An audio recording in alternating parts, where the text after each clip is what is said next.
चलो 7th class शुरू करते हैं। 5th क्वेश्चन एक्सरसाइज 1.3 का इंटीजर्स पढ़ रहे हैं।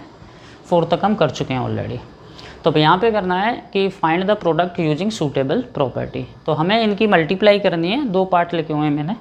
इनकी मल्टीप्लाई करनी है प्रॉपर्टी से, ना कि सीधे मल्टीप्लाई करनी है। ठीक है, अब कैसे प्रॉपर्टी से करेंगे और चलो मैं बताता हूँ। जैसे ये फर्स्ट वाला है 26 इंटू -48 प्लस -48 इंटू 36। तो देखो इसमें लगेगी डिस्ट्रीब्यूटिव प्रॉपर्टी। अब डिस्ट्रीब्यूटिव प्रॉपर्टी क्या है याद दिलाऊं और कैसे उसको लगाते हैं।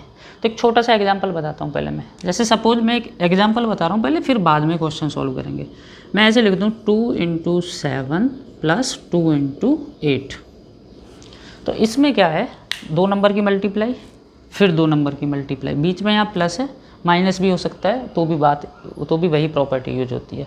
लेकिन एक खासियत क्या है कि दोनों तरफ एक नंबर सेम है। ठीक है, इधर भी 2 है और इधर भी 2 है, इस प्लस के इधर कह रहा हूँ। ठीक है, अब इस कैसे तो प्रॉपर्टी कैसे लगाते हैं, ये डिस्ट्रीब्यूटिव प्रॉपर्टी होती है कि ये जो चीज़ कॉमन है, मतलब जो दोनों तरफ है, उसको लिख के ब्रैकेट बना के, अब जो चीज़ इस 2 के अलावा क्या है, इधर क्या है 7 और उधर क्या है 8, बीच में क्या है प्लस, तो इनको ऐसे लिख देते हैं।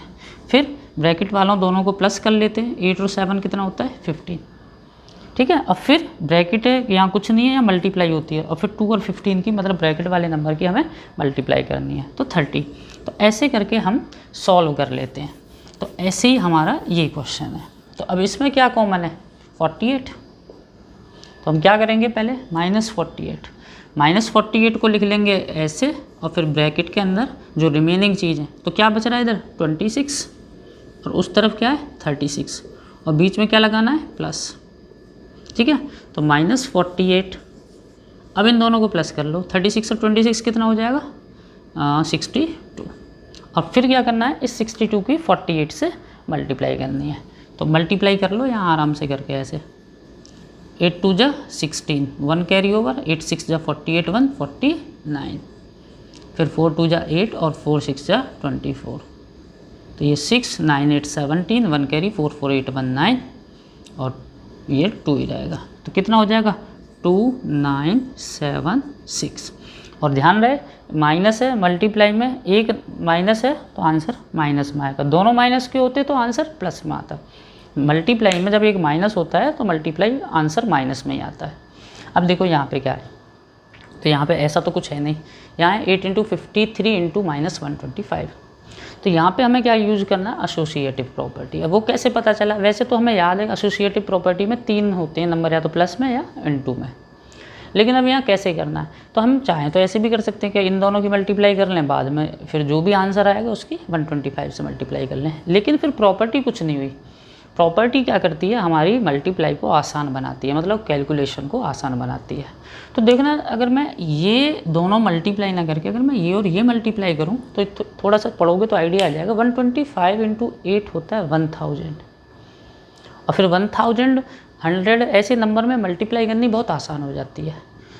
तो क्या करेंगे, हम पहले इन दोनों की मल्टीप्लाई ना करके हम 8 इंटू -125 करेंगे, और बाद में फिर जो आंसर आएगा उसको 53 से मल्टीप्लाई करेंगे। अब इन दोनों की जो मल्टीप्लाई होगी वो होगी 1000, और आंसर माइनस में आएगा क्योंकि एक नंबर माइनस में है, और इंटू 15। और 15 से मल्टीप्लाई करनी कितनी आसान हो जाएगी, सिर्फ 15 और ये 3 0 लगा देनी है पीछे, और ये माइनस है तो माइनस में आंसर आएगा। ठीक है, तो ऐसे करके हमें प्रॉपर्टी लगा देनी है। चलो नेक्स्ट इसका सी पार्ट है 15 इंटू -25 इंटू -4 इंटू -10। तो देखो एक बात तो ये श्योर है, इसमें कितने, देखो सबकी मल्टीप्लाई हो रही है, और मल्टीप्लाई में कितने माइनस आ रहे हैं 1 2 3, तो आंसर तो माइनस में आना है। अगर मल्टीप्लाई के अंदर एक बार माइनस है तो माइनस में आंसर, 2 बार माइनस है तो प्लस में, 3 बार माइनस है तो माइनस में, 4 बार तो प्लस में, ऐसे करके होता है, वो पता होगा आपको। अब लेकिन यार अब प्रॉपर्टी कैसे करें, मतलब कैसे हम इनको मल्टीप्लाई करें। तो देखो अब ये तो डिस्ट्रीब्यूटिव 4 नंबर है तो पहले लगा होगा डिस्ट्रीब्यूटिव है, नहीं कि 2, लेकिन कॉमन नहीं है, और बीच में यहाँ प्लस होता है। फिर तो यहाँ पे क्या है, यहाँ चारों में मल्टीप्लाई है, तो हम क्या करेंगे, ये देखते हैं कि कौन सी मल्टीप्लाई हमें आसान पड़ेगी। तो मैं अगर पहले इन दोनों की मल्टीप्लाई कर दूँ देखिए ना 25 इंटू 4, मतलब हमें ऐसा ढूंढना है जो नंबर आसानी से 100 बन जाए, 1000 बन जाए, तो जिससे क्या होता है फिर बाकी मल्टीप्लाई आसान हो जाती है। और इसकी एक साथ कर दूँ तो होगा क्या, देखना -25 इंटू -4, ये ब्रैकेट में बंद कर दो, फिर इंटू 15 इंटू -10। तब देखो इन दोनों की मल्टीप्लाई कितनी होगी 100 और प्लस 100 होगी। दो माइनस के नंबर की मल्टीप्लाई प्लस में होती है हमेशा। और इंटू 15 इंटू 10 कितना हो जाएगा 150, और ये माइनस में होगी। एक प्लस और एक माइनस का नंबर है तो मल्टीप्लाई का आंसर माइनस में आएगा। अब इन दोनों की मल्टीप्लाई, अब देखो बस मल्टीप्लाई क्या है, जब ये 0 0 3 तो 0 है तो तीनों 0 लिख दिए। अब ये बचा क्या 15 और ये 1, 15 और 1 की मल्टीप्लाई कर दो, कितनी होगी 15, और आंसर किस में आएगा माइनस में, क्योंकि एक माइनस है तो आंसर माइनस में आता है। तो ऐसे करके हम इसको सॉल्व कर सकते हैं। अब देखो नेक्स्ट D -41 इंटू 102। अब यहाँ पे कैसे प्रॉपर्टी यूज करनी है, यहाँ तो दो ही नंबर हैं। अब ऐसे भी नहीं है कि कोई और दो की मल्टीप्लाई कर दो या एडजस्ट कर लो। तो देखो इस जब दो ही नंबर हैं तो उनकी मल्टीप्लाई अगर हमें करनी है प्रॉपर्टी से तो कैसे करेंगे। तो देखो जैसे ये नंबर है -41 और ये जो 102 है, इसको हमें ऐसे स्प्लिट करके लिखना है 100 + 2, ठीक है। अभी डिस्ट्रीब्यूटिव प्रॉपर्टी ही लगा रहे हैं हम। अब क्या करना है, ऐसा करने के बाद इस -41 की मल्टीप्लाई पहले तो इस 100 से करनी है और फिर -41 की मल्टीप्लाई इस 2 से करनी है। तो कैसे करेंगे, -41 × 100 और बीच में ये लगेगा प्लस -41 × 2। अब इन दोनों की मल्टीप्लाई करो, देखो ये तो दो जीरो ऐसे के ऐसे ही लिख जाएंगे और 41 इंटू 1 कितना हो जाएगा 41 और माइनस लगेगा क्योंकि एक माइनस तो माइनस में आता है आंसर, प्लस 41 इंटू 2 कितना हो जाएगा 82 और ये भी माइनस में आएगा, ठीक है। तो ये दोनों माइनस के, अब इनके बीच में मल्टीप्लाई नहीं, अब इनका एडिशन हो रहा है। तो दोनों जब माइनस के हों इंटीजर तो उनको प्लस करते हैं और आंसर माइनस में ही आता है। ये इंटीजर सिखाया था तब सिखाते हैं। तो इन दोनों को प्लस करने पे कितना आंसर आएगा 4182 और फाइनल आंसर किस में दिया जाएगा माइनस में। चलो नेक्स्ट करते हैं अभी। चलो अभी ई देखते हैं 625 इंटू -35 प्लस -625 इंटू 65। तो ये पहले क्वेश्चन की तरह है जिसमें ये कॉमन है, मतलब दोनों तरफ 625 है, बीच में प्लस है तो प्लस रहने दो, कोई फर्क नहीं पड़ता। तो देखो जो कॉमन है उसको बाहर लिखेंगे और ब्रैकेट में क्या बचेगा, एक तो ये बचेगा माइनस का 35 और प्लस, अब देखो 625 निकल गया लेकिन 625 निकला, इसका माइनस नहीं निकला, माइनस तो यही है, हमने तो 625 लिखा है, माइनस अंदर ही है। तो क्या बचेगा माइनस और वो क्या है 65, ठीक है। ऐसे करके हमें इसको लिखना है। फिर क्या होगा 625 ब्रैकेट, इन दोनों को प्लस करेंगे, दोनों नेगेटिव के नंबर हैं, इनको प्लस करेंगे तो कितना आएगा 60 और 30 90 और 100 हो जाएगा ये, और दोनों माइनस में तो आंसर माइनस में आता है, ये इंटीजर के रूल है। अब इन दोनों की मल्टीप्लाई होगी तो 62500, ठीक है। तो पीछे कर चुके हैं ऐसे कई बार। चलो नेक्स्ट देखो, ये ऑलरेडी ये डिस्ट्रीब्यूटिव फॉर्म में लिखा हुआ है, हमें क्या करना है, ऐसा भी अभी पीछे किया है। 7 की पहले 50 से मल्टीप्लाई करनी है, फिर 7 की 2 से मल्टीप्लाई करनी है और बीच में माइनस लगाना है। कैसे 7 इंटू 50 माइनस 7 इंटू 2, तो 7 इंटू 50 कितना होगा 350 और 7 इंटू 2 कितना होगा 40। अब बस इनको माइनस कर दो तो 336, ये आंसर आ गया। चलो नेक्स्ट करते हैं जी पार्ट इसका, -17 इंटू 29 माइनस का। तो अब ऐसे क्वेश्चन जब दो नंबर हो मल्टीप्लाई तो हम क्या करते हैं, जैसे फर्स्ट को ऐसे पीछे भी एक किया था लेकिन वहाँ पे थोड़ा आसान था, यहाँ पे थोड़ा सा अलग है। तो इस -30 जैसे वहाँ 102 था तो उसको हमने लिख दिया था 100 + 2, लेकिन यहाँ ऐसा कुछ नहीं है, यहाँ पे -29 है। तो इसको भी हम कैसे लिख सकते हैं, ध्यान से थोड़ा सा समझने वाला है। -30 + 1, देखो माइनस का 30 और प्लस का 1 -29 होता है। जब एक नेगेटिव एक पॉजिटिव इंटीजर मिलते हैं तो माइनस करते हैं और बड़े का साइन आता है। तो ये चीज़ ये थोड़ी प्रैक्टिस करनी पड़ेगी तुमको। और फिर उसके बाद क्या करना है, इसका पहले इससे मल्टीप्लाई और फिर इसका इससे मल्टीप्लाई और बीच में प्लस लगा देंगे। तो -17 इंटू -30 प्लस -17 इंटू 1, तो ये कितना हो जाएगा, देखो इसकी मल्टीप्लाई हो जाएगी 510 और प्लस में होगी क्योंकि मल्टीप्लाई जब दो नेगेटिव नंबर की होती है तो प्लस में आती है। और ये कितना हो जाएगा -17, 17 इंटू 1 17 और एक माइनस है तो माइनस होता है। और फिर इनको कर देंगे माइनस, तो ये कितना हो जाएगा 593। तो ये ऐसे करके आंसर आ जाएगा। और देखो आखिरी है इसका पार्ट 57 इंटू 19 प्लस 57, ऐसा कुछ पहले होता तो था सबसे पहले वाली क्वेश्चन में, लेकिन वहाँ इंटू में यहाँ भी कुछ होता था कि बीच में प्लस है और एक नंबर सेम है, उसको हम बाहर लिख लेते हैं बाकी को ब्रैकेट में। तो यहाँ कुछ नहीं है तो यहाँ हम 1 लगा सकते हैं, ठीक है।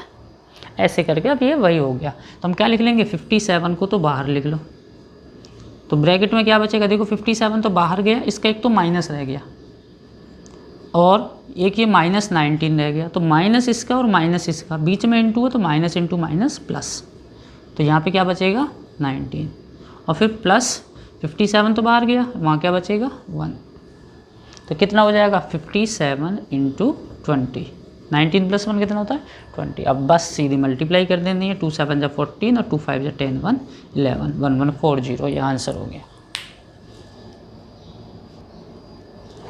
चलो 6th क्वेश्चन करते हैं। A certain freezing process require that a room be lowered from 40 degree Celsius at a rate of 5% 5 degree Celsius every year. अब क्वेश्चन नहीं लिख रहा हूँ, पहले लिखता था क्योंकि बहुत टाइम वेस्ट होता है। अब बुक नहीं है वो ख़रीद लीजिए, नहीं तो फिर जो भी है कोई अरेंजमेंट करिए। तो इसमें बोला है कि एक रूम को ठंडा करते हैं और रूम का टेम्परेचर है 40 डिग्री सेल्सियस। कितना है रूम टेम्परेचर 40 डिग्री सेल्सियस। अब उसमें बोला गया है कि इसको हमें ठंडा करना है। कैसे ठंडा कर रहे हैं हम, minus at the rate of 5 degree Celsius, temperature को हम लोअर कर रहे हैं, temperature lowered at the rate 5 degree Celsius every hour. तो फिर बोला है how many what will be the room temperature after 10 hour, room temperature after 10 hour. तो ध्यान से सुनो, अभी 40 डिग्री सेल्सियस है रूम का टेम्परेचर और उसको क्या कर रहे हैं, उसको ठंडा कर रहे हैं। हर घंटे में उसका 5 डिग्री सेल्सियस तापमान कम हो जाता है। तो 10 घंटे बाद कितना कम हो जाएगा, मतलब उसका टेम्परेचर कितना हो जाएगा रूम का। तो 1 घंटे में 5, तो 10 घंटे में कितना कम हो जाएगा टेम्परेचर, मल्टीप्लाई कर देंगे 50। तो रूम टेम्परेचर आफ्टर 10 आवर तो कितना हो जाएगा, देखो पहले तो था 40, अब उसमें से चलो ऐसे मत लिखो, ऐसे लिखो, तो टेम्परेचर लोअर्ड मतलब कम होगा इन 10 आवर इक्वल्स टू 10 इंटू 5 यानी कि 50 डिग्री सेल्सियस, यानी कि 50 कम हो जाएगा। तो पहले तो नाउ कितना, अब कितना हो जाएगा, नाउ रूम टेम्परेचर, अभी रूम टेम्परेचर कितना हो जाएगा, 40 में से 50 कम कर देंगे, पहले 40 था और उसमें से 50 कम कर देंगे। तो 40 माइनस 50 कितना होगा 10, लेकिन माइनस का बड़े का साइन लगेगा ना, 10 डिग्री सेल्सियस, यानी कि अभी रूम का जो टेम्परेचर है 10 घंटे बाद वो -10 डिग्री सेल्सियस हो जाएगा। चलो 7th क्वेश्चन है कि क्लास टेस्ट है, उसमें क्या है 10 क्वेश्चन है और उसमें से करेक्ट करने पे 5 मार्क्स मिलते हैं क्वेश्चन को और इनकरेक्ट करने पे -2 मिलते हैं और नहीं करने पे कुछ नहीं मिलता। तो अब बताना है Mohan get 4 correct and 6 incorrect answer, तो व्हाट वाज हिज स्कोर। तो मोहन ने 4 तो सही आंसर दिए और 6 गलत दिए, तो उसका स्कोर कितना होगा, ठीक है। तो देखो 4 करेक्ट दिए हैं तो 4 पे कितना स्कोर मिलेगा उसको, 4 इंटू 5, ठीक है। और फिर प्लस मतलब और कितना मिलेगा उसको, उसने 6 इनकरेक्ट दिए हैं तो 6 इनकरेक्ट पे कितना मिलेगा, 6 इंटू -2, मतलब जितने करें उसको उतने मिलेंगे, इस इधर माइनस में मिलेंगे, इधर प्लस में नंबर मिलेंगे। तो ये हो जाएगा 20 और ये कितना हो जाएगा 6 × 2 -12। ठीक है, अब 20 + -12 मतलब ये एक्चुअली 20 - 12 है, और 20 - 12 कितना होता है 8। तो मोहन को कितने मार्क्स मिले 8 मार्क्स। सेकंड में कहा है Reshma get 5 correct and 5 incorrect, तो व्हाट वाज हियर स्कोर। तो सेम तरीके से करेंगे, 5 करेक्ट पे कितने मिलेंगे 5 × 5, और 5 इनकरेक्ट हैं तो उन पे कितने मिलेंगे 5 × -2। तो 5 × 5 25, और 5 × -2 -10, और 25 - 10 कितना होता है 15 मार्क्स। तो बिल्कुल सेम ऐसे ही करना है जैसे ऊपर वाला किया है। अब Hina get 2 correct and 5 incorrect, 2 तो करेक्ट करें तो उन 2 पे कितने मिलेंगे 2 × 5, प्लस कितने इनकरेक्ट करें 5 इनकरेक्ट, तो उन पे कितने मिलेंगे 5 × -2। ठीक है, अब इसने बोला है कि उसने 7 ही अटैम्प्ट किए हैं, तो बाकी 3 नहीं किए तो उनसे कोई लेना देना नहीं है, जो सही है उन पे और जो गलत है उन पे ही मार्क्स मिलेंगे। तो सही पे मिले 10 मार्क्स और गलत पे मिले -10 मार्क्स, 5 × -2 -10, और दोनों मिलके कितने हो गए 0, मतलब उसको कितने मिले टोटल मार्क्स 0। चलो नेक्स्ट क्वेश्चन है, ये company earn A profit of ₹8 पर बैग ऑफ वाइट सीमेंट। कि एक कंपनी है अगर वो वाइट सीमेंट बेच कर एक बैग बेचती है तो उस पर उसको 8 रुपये की बचत होती है, और अगर लॉस होता है उसको 5 रुपये पर बैग अगर वो ग्रे सीमेंट बेचती है। ठीक है, सफ़ेद सीमेंट बेचने पे होता है उसको एक बैग पे 8 रुपये का फ़ायदा, और ग्रे सीमेंट को बेचने पे होता है एक बैग पे 5 रुपये का नुकसान। तो उसने बोला है कि कंपनी ने क्या किया 3000 बैग तो बेचे वाइट सीमेंट के और 5000 बैग बेचे ग्रे सीमेंट के, तो उसको क्या हुआ फ़ायदा हुआ या नुकसान हुआ। तो क्या हुआ, तो जो वाइट सीमेंट पे उसको फ़ायदा हो रहा है वाइट सीमेंट पे, तो प्रॉफिट ऑन वाइट सीमेंट पहले तो हम निकालेंगे कि उसको वाइट सीमेंट पे कितने का प्रॉफिट हुआ। तो एक बैग पे तो हुआ कितने का 8 रुपये का, बैग कितने 3000, तो 3000 से मल्टीप्लाई कर देंगे 8 को। ठीक है, तो कितना हो जाएगा 24,000 कि वाइट सीमेंट बेचने पे उसको इतने रुपए का फ़ायदा होता है। अब देखेंगे लॉस कितना हो रहा है किस पे ग्रे सीमेंट पे, तो यहाँ वाइट लिख देते हैं, वाइट सीमेंट पे फ़ायदा कितना हुआ था, ग्रे सीमेंट पे कितना नुकसान, एक बैग पे कितने का नुकसान हो रहा है 5 रुपये का, लेकिन उसने कितने बैग बेचे हैं 5000 बैग। ठीक है, तो 5000 × 5 तो कितना हो गया 25,000, यानी कि 24,000 का तो फ़ायदा हुआ वाइट सीमेंट पे, लेकिन वाइट सीमेंट पे 24,000 का तो फ़ायदा हुआ और ग्रे सीमेंट पे 25,000 का नुकसान हो गया। तो क्या हुआ ओवरऑल उसको नुकसान हुआ फ़ायदा हुआ, 24,000 कमाए 25,000 दे दिए, तो नुकसान हो गया ना कितने का 1,000 रुपये का। तो क्या कर देंगे नुकसान 24,000 तो प्लस के मतलब उसने कमाए, और 25,000 माइनस के मतलब उसने लॉस हुआ है। तो टोटल कितना हो गया ये 24,000 प्लस के और माइनस का 24,000 माइनस का 1,000, वही प्लस माइनस है माइनस करेंगे तो बड़े का साइन, तो माइनस मतलब लॉस, तो क्या हुआ उसको लॉस ऑफ 1,000 रुपीज़। चलो नेक्स्ट पार्ट करते हैं इसका सेकंड। नेक्स्ट में क्या गया what is the number of white cement bag it must sell to have neither profit nor loss if the number of grey bags sold is 6,400 यानी 6,400, कि अगर कि वो वाइट सीमेंट के कितने बैग बेचे कि उसको ना तो फ़ायदा हो ना नुकसान हो। अगर वो बेचता है इतने ग्रे सीमेंट मतलब वो इतने ग्रे सीमेंट बेच रहा है तो उसको लॉस होगा, तो अब वो कितने वाइट सीमेंट के बैग बेचे कि उसको ना तो लॉस हो ना प्रॉफिट हो।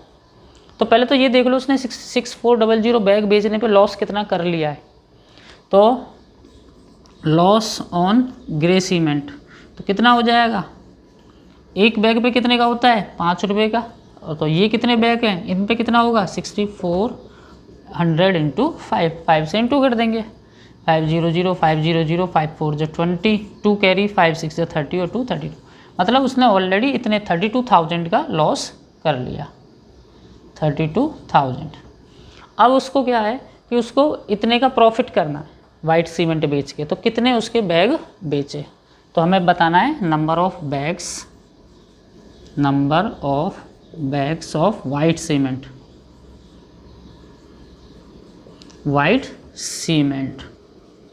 To be sold of profit 32,000, मतलब 32,000 रुपीज़ में का प्रॉफिट करने के लिए वो कितने बैग बेचे। तो एक बात बताओ, अब क्या करेंगे, अब बच्चों को अब यहाँ समझ नहीं आएगा क्या करें, प्लस माइनस मल्टीप्लाइड बाय। मान के चलो उसे 10 रुपये का प्रॉफिट करना होता तो कितने बैग बेचता, 1 पे 5 का होता है तो 10 रुपये कितने 2 बैग बेचता। तो क्या करते, डिवाइड करते ना, 10 डिवाइडेड बाई 5। तो ऐसे ही हम यहाँ पे क्या करेंगे, डिवाइड कर देंगे कितने को, 32,000 डिवाइडेड बाई, या अपॉन में लिख लो, उसका मतलब भी डिवाइड है कितना, 8। जब 8 से हम इसको डिवाइड करेंगे 32,000 को तो कितना होगा, 8 4 जा 32, तो ये तो जीरो बन गया। अब ये 3 जीरो है ना, ये पीछे लगा दो बस, तो कितना आ जाएगा 4,000 बैग्स, यानी कि उसको 4,000 वाइट बैग बेचने पड़ेंगे ताकि उसको ना प्रॉफिट हो और ना ही लॉस हो। देखो आखिरी क्वेश्चन है एक्सरसाइज का, फिर एक्सरसाइज कंप्लीट हो जाएगी। Replace the blank with an integer to make it a true statement, मतलब फिल इन द ब्लैंक्स करना, क्या आएगा, -3 इंटू कितना कि 27 है। तो देखो पहली बात, यहाँ माइनस का नंबर है और आंसर आ रहा है प्लस में, तो एक तो ज़रूरी है कि यहाँ पे भी क्या आएगा, माइनस का ही नंबर आएगा, क्योंकि माइनस और माइनस की मल्टीप्लाई ही प्लस बनाती है। और कितना आएगा, 9 आएगा, 3 9 जा 27। नेक्स्ट है 5 इंटू कितना, तो ये तो प्लस का है, अब आंसर माइनस में आ रहा, तो पहली बात तो यहाँ पे आंसर माइनस में होगा, क्योंकि प्लस की और माइनस की मल्टीप्लाई माइनस आती है। तो 5 इंटू कितने से मल्टीप्लाई करेंगे, 7 से, 5 इंटू 7 35, और ये माइनस में आएगा, तो -7 आंसर आ जाएगा।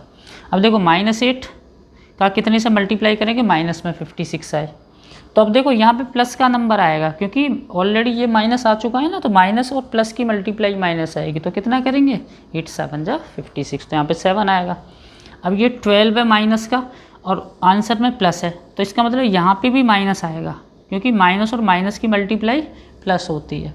और यहाँ कितना आएगा, 11, 12 11 जा 132 होता है। ठीक है, तो ये कंप्लीट हो गया एक्सरसाइज, अगले टर्न पे ख़त्म कर देंगे चैप्टर।